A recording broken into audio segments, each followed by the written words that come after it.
एक राजा के 3 सवाल। मनुष्य की जिंदगी में सबसे बड़ा धोखा कौन देता है? उसकी सबसे बड़ी कमजोरी क्या है?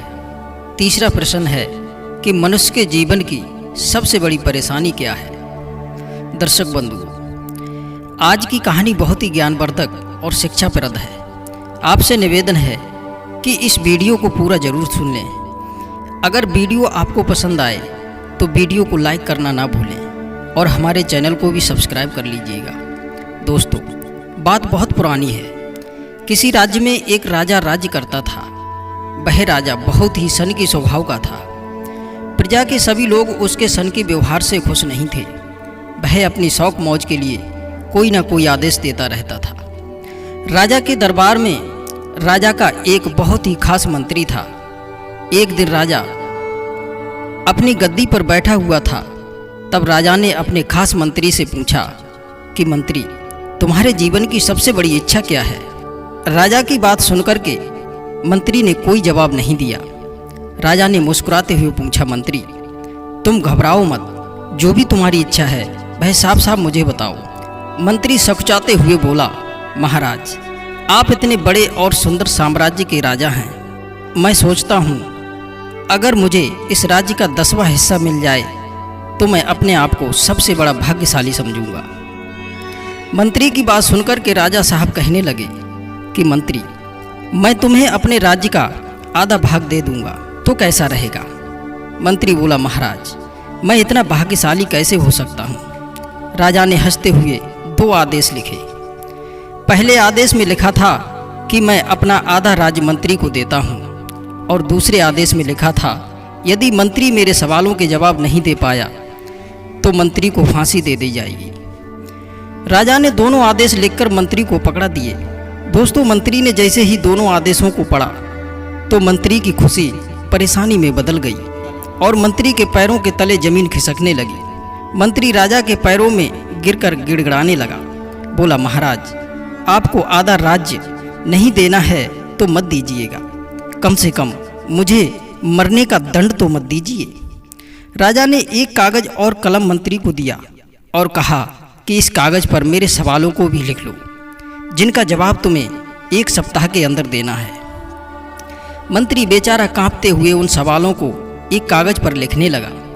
दोस्तों, राजा ने कहा कि मेरा पहला सवाल है कि मनुष्य के जीवन की सबसे बड़ी परेशानी क्या है? मेरा दूसरा सवाल है कि मनुष्य के जीवन का सबसे बड़ा धोखा क्या है? राजा ने कहा, मेरा तीसरा और अंतिम सवाल है कि मनुष्य के जीवन की सबसे बड़ी कमजोरी क्या है? इतना कहकर राजा ने नगाड़े में चोट लगवाई और मंत्री से कहा कि मंत्री, तुम्हारा समय अब से शुरू होता है। मंत्री बेचारे ने दोनों आदेश उठाए और दरबार से नंगे पैर दौड़ लगा दी। मंत्री दौड़ा दौड़ा अपने घर आया और अपने घर पर आकर उसने बड़े बड़े विद्वानों को अपने घर पर बुलाया और वो तीनों सवाल उन विद्वानों के सामने रख दिए। दूर दूर से आए विद्वान लोग पूरी रात उन तीनों सवालों पर चर्चा करते रहे, लेकिन मंत्री को कोई भी संतोषजनक उत्तर नहीं दे पाया।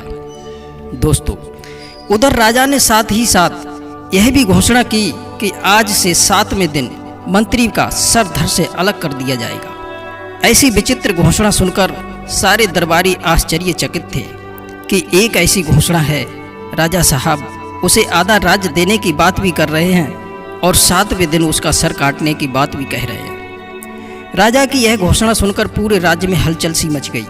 और मित्रों, ये बात सच है, संसार का सुख इसी प्रकार का होता है। हर सुख के पीछे दुख लगा रहता है। यदि आपके जीवन में कभी सुख आ जाए तो उसे पाकर घमंड मत करना, क्योंकि वह सुख ही दुख लेकर आएगा। ये बात कटु सत्य है।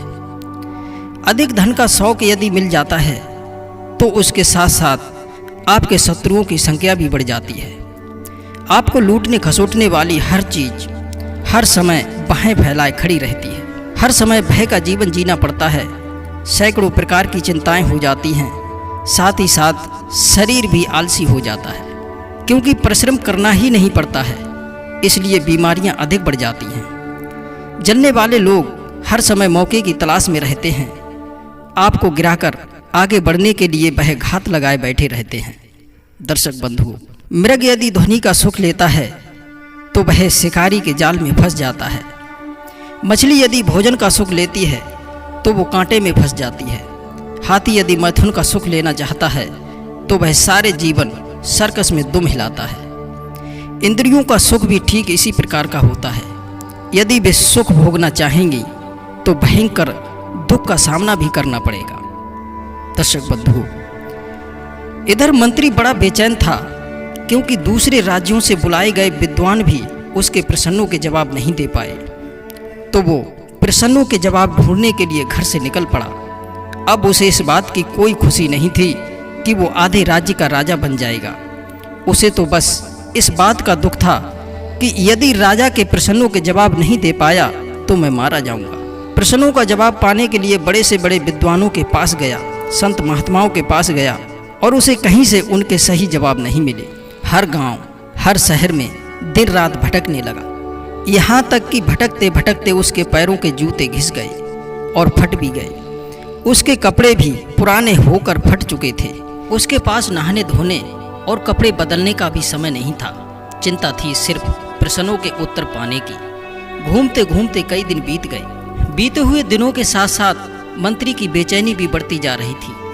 पैरों में छाले पड़ चुके थे, राह चलना मुश्किल हो रहा था, फिर भी चला जा रहा था। धीरे धीरे पूरा सप्ताह व्यतीत होने को आ गया। सप्ताह का आखिरी दिन शेष बचा था। मंत्री बहुत थक चुका था।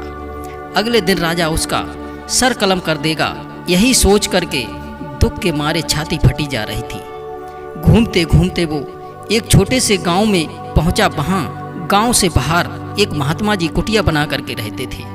वह अपनी समस्या लेकर महात्मा जी के पास पहुंचा। वही उसकी आखिरी उम्मीद थी। मंत्री ने देखा कि महात्मा जी अपनी कुटिया में बड़े आनंद के साथ में बैठे हुए थे। वहीं एक कुत्ता भी बैठा हुआ था जो एक बर्तन में रखे हुए दूध को अपनी जीभ से चाट चाट करके पीता था। महात्मा जी भी सूखी रोटी को पानी में भिगो भिगो कर बड़े चाव से खा रहे थे। मंत्री जी जब कुटिया पर पहुंचे तो महात्मा जी ने देखा कि फटीचर हालात में एक शख्स उनके पास आया है, जिनके कपड़े फटे पुराने, जूतों के तलवे घिसकर एड़ियां बाहर निकल आई हैं। उस आदमी की बहुत ही दयनीय दशा देख करके महात्मा जी उसको देखते ही कहा, आइए महाशय, आप बिल्कुल सही जगह आए हैं। आपके तीनों प्रश्नों के जवाब मेरे पास ही है। महात्मा की बात सुनकर के मंत्री बड़ा हैरान हुआ कि मेरे बारे में महात्मा जी पहले से कैसे जानते हैं कि मैं कौन हूँ और यहाँ क्यों आया हूँ। तभी महात्मा जी उठ कर के खड़े हुए तो मंत्री ने देखा कि महात्मा जी ठीक उसी तरह के कपड़े पहने थे जैसे राजा मंत्री को कपड़े भेंट में देता था। महात्मा जी के वस्त्र देख करके मंत्री और भी ज़्यादा अचंभित था। महात्मा जी बोले, हैरान होने की जरूरत नहीं है। मैं भी किसी दिन तुम्हारी तरह राजा का मंत्री हुआ करता था। एक दिन तुम्हारी तरह मैं भी राजा से शर्त लगा बैठा। राजा ने मुझसे भी 3 प्रश्न पूछे और कहा कि 1 महीने के अंदर जवाब चाहिए, नहीं तो तुम्हारा सर कलम कर दिया जाएगा। मंत्री ने बड़ी हैरानी से पूछा, महात्मा जी, क्या तुमने राजा के तीनों प्रश्नों के उत्तर दे दिए थे? महात्मा जी ने कहा, हाँ, मैंने उनके तीनों प्रश्नों के उत्तर दिए। राजा ने मुझे अपना आधा राज्य भी दिया, परंतु मैं उस राज्य को ठोकर मारकर अपने कुत्ते के साथ इस कुटिया में आकर रहने लगा और सूखी रोटी पानी में भिगोकर खाता हूँ और निर्भय होकर आनंद से रहता हूँ। न किसी चीज को खोने का गम है, न किसी चीज को पाने की लालसा है। अब मैं अपने आप को सब कुछ महसूस करता हूँ। मंत्री ने पूछा, महात्मन, क्या तुम मेरे तीनों प्रश्नों के उत्तर बता सकते हो? तो महात्मा जी बोले, हाँ, मैं तुम्हारे 2 प्रश्नों के उत्तर तो निःशुल्क बता दूंगा, पर जो आखिरी और तीसरा प्रश्न होगा उसे बताने के लिए तुम्हें कीमत चुकानी पड़ेगी। मंत्री बोला, आप चाहें जो कीमत बताओगे मैं देने को तैयार हूँ, पर मुझे उत्तर जरूर बता दें। महात्मा जी ने कहा, देखो, तुम्हारे पहले प्रश्न का उत्तर है मौत। मौत ही जीवन की सच्चाई है। जो आया है उसे मौत को स्वीकारना ही पड़ेगा। ऐसा नहीं है कि आप चाहें कितने भी बड़े धनवान हो और मौत जब तुम्हारे पास आएगी तो तुम उसे रिश्वत दे दोगे, वह लौट जाएगी। ऐसा नहीं है। चाहे तुम कितने ही बड़े सुंदर क्यों ना दिखते हो, मौत तो तुम्हारी सुंदरता पर मुग्ध होकर लौट नहीं जाएगी। ऐसा नहीं है कि तुम बड़े ज्ञानी हो और मौत जब तुम्हारे पास आएगी तो तुम उसे उपदेश दे करके समझा दोगे और वह लौट करके चली जाएगी। कभी नहीं, ऐसा भी नहीं है कि तुम बड़े बहादुर हो तो वह तुमसे डर करके भाग जाएगी। तुम चाहे कोई भी हो, तुम्हारा कोई भी लॉजिक काम नहीं आएगा। इसलिए यही जीवन की सच्चाई है। तुम्हारा दूसरा प्रश्न था, जिंदगी में सबसे बड़ा धोखा कौन देता है? इसका उत्तर है जिंदगी। जिंदगी सबसे बड़ा धोखा देती है। जिंदगी इंसान का सबसे बड़ा धोखा है।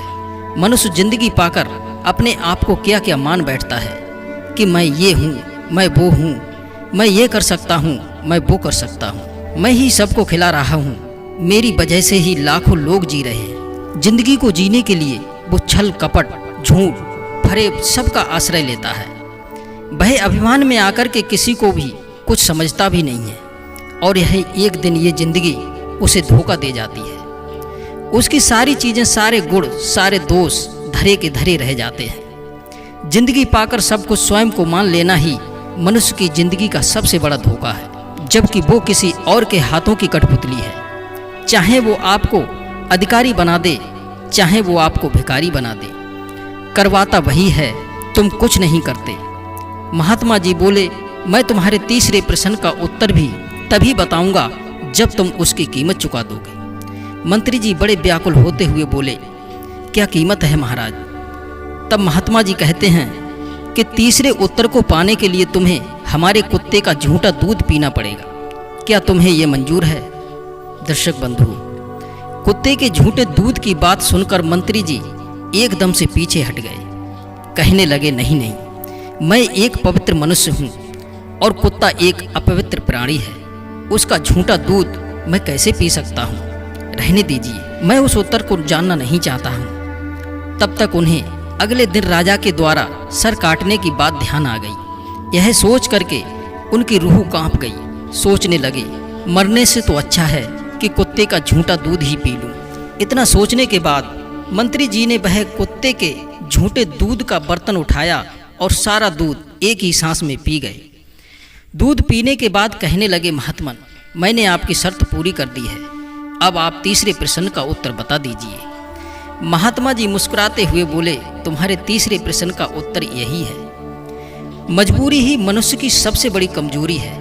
राजा जब राजा होता है तो उसे छोटे छोटे कामों से घृणा होती है, और जब वही राजा से रंक बन जाता है तो वह छोटा से छोटा काम, घृणित से घृणित काम करने के लिए विवश हो जाता है। जो स्वयं आज़ाद होने पर सब कुछ जानने की क्षमता रखता है, वही मजबूरी में सर्कस में कर्तव्य करके दिखाता है। ऐसे ही हर प्राणी का हिसाब है। जिस काम को वो नहीं करना चाहता, मजबूरी में इंसान को वो काम भी करना पड़ता है। तुम भी अपनी मौत से डरकर कुत्ते का झूठा दूध पी गए। यह तुम्हारी मजबूरी थी। यही मनुष्य की सबसे बड़ी कमजोरी है। तीनों प्रश्नों के उत्तर जानकर मंत्री बड़े प्रसन्न हुए। उन्हें उत्तर तो मिल गए थे, पर इन्हीं प्रश्नों के उत्तरों ने उनके मन में जो राज पाने की लालसा थी उसको खत्म कर दिया। मंत्री ने राजा के प्रश्नों के उत्तर तो जाकर के बता दिए, पर राजा ने जब उसे आधा राज देना चाहा तो मंत्री राज्य को ठुकराकर और सबको छोड़ छाड़ कर महात्मा जी की तरह कुटिया बना करके एकांतवासी हो गए और भगवान का सुखपूर्वक भजन करने लगे। दर्शक बंधु, यदि आपको हमारी ये वीडियो पसंद आई हो तो वीडियो को लाइक करना ना भूलें और साथ ही साथ हमारे चैनल को भी सब्सक्राइब कर लीजिएगा। बेल आइकन ऑन करें, जिससे आपको आने वाली हर एक नई वीडियो की सूचना मिलती रहे। फिर मिलते हैं अगली वीडियो में नई ज्ञान चर्चा के साथ। आप सभी दर्शकों का बहुत बहुत धन्यवाद। जय श्री कृष्णा, जय श्री राधे।